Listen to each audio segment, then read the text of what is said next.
Hello and welcome to another Doctor Assistant 1 video, and today I'm doing another behind the scenes so far. I'm doing it to part 3 of the Kraken, and today I am going to tell you it is halfway through said story, so it is officially a 6-part story. So yeah, if you were wondering why Jack has this pistol, it is because I have accidentally lost the other pistol, which is annoying because I like my sort of weaponry gun-based sort of accessories and whatnot. So, and I recommend if you are like me and you want to kind of get lots of gun-based and sort of weaponry style accessory, the best sort of figures are the Walking Dead figures. So yeah, yeah, that's Rick's silenced pistol. So yeah. Yeah, anyway, what else was I gonna say? I was gonna say that I didn't want like the sort of the sort of cliffhanger to part 2, which was of Miss Tyler aiming said gun at Jack. I didn't want that to be resolved straight away because that would then ruin it. I think that's my only gripe, or my major gripe with the sort of format with Classic Who. The fact that, I know as a kid you wouldn't really logically think, oh no, oh, it's just going to be resolved next week. You'd think, oh no, how's the Doctor going to get out of this situation, sort of thing, and stew over and think, and that about it, and that's a cool thing, because then it means that, you're trying to be more creative, you're trying to think of different ways to get out of a situation, which is always, a good thing for a media to make kids actually think and whatnot. But my major gripe is the fact that with Classic Who,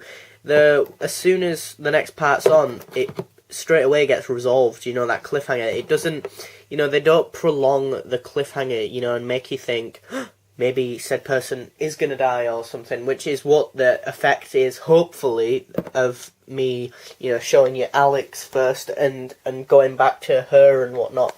Now, although she's there and the TARDIS is there, and said building, place is literally in my bedroom, obviously they're not very far apart, but in said story, there's a few miles between them, so, so Alex ain't just going to be like, oh, Doctor, know that the Dark Doctor's right there. So, yeah.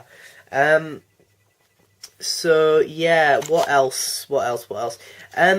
I'm hoping to have, I'm hoping that you thought that this one was somewhat more planned out, like a clear beginning, middle, and sort of end bit. That was the beginning, obviously, that was the sort of middle bit, and that was the end kind of part or bit of stages, beginning stage, middle stage, and end stage, and whatnot. So, yeah, we get a glimpse of said masters, and we know who they are now, or the Doctor knows who they are. Whether or not the audience is aware, I don't know.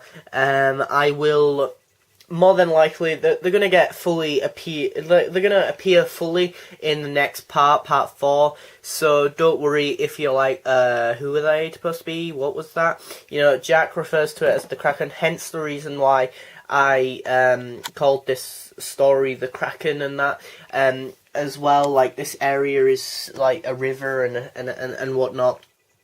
So this village, this sort of imaginary village they live in, is kind of it's sort of like well, not so much basically a fishing town, but is a village near quite a bit of water. So yeah, so just think what kind of water-based enemies has the Doctor versed, and you might be on the right tracks towards who it is. So yeah, yeah, and yeah, Miss Tyler didn't shoot Jack, spoiler alert if you haven't seen part 3.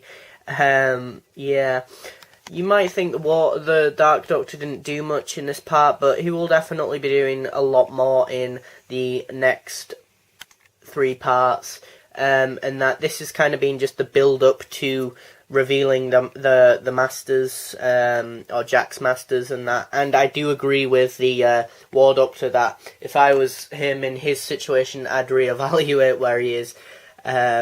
So yeah, And yeah, quite frankly, it is quite sad how the village people are so easily manipulated by him.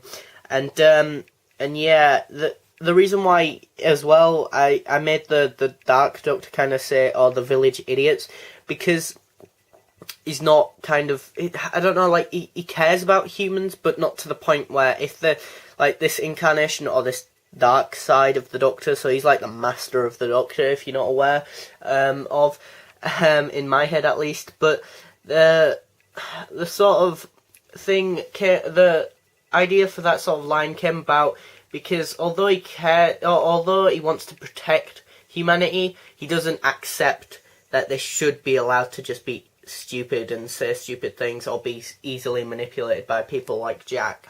So he'll fight for their freedom, but he won't accept them sort of doing stupid things, you know, whereas maybe 10 and 11 would just be like, oh no, it's okay, they're just humans, they're just unevolved little creatures, you know, compared to, say, a Time Lord. And so, you know, whereas this Doctor, this Dark Doctor, kind of sees things as, you know, that they shouldn't have that excuse of, oh, they're just humans, they're allowed to just, you know, muck around or make, you know, a bad situation themselves or whatnot or whatever. He'll protect them and he'll try and save them from people like Jack and his masters, but he, as I say, won't what's the word I'm looking for? Won't put up with fools gladly, basically, essentially. So yeah, thanks for watching. Comment, rate, and subscribe.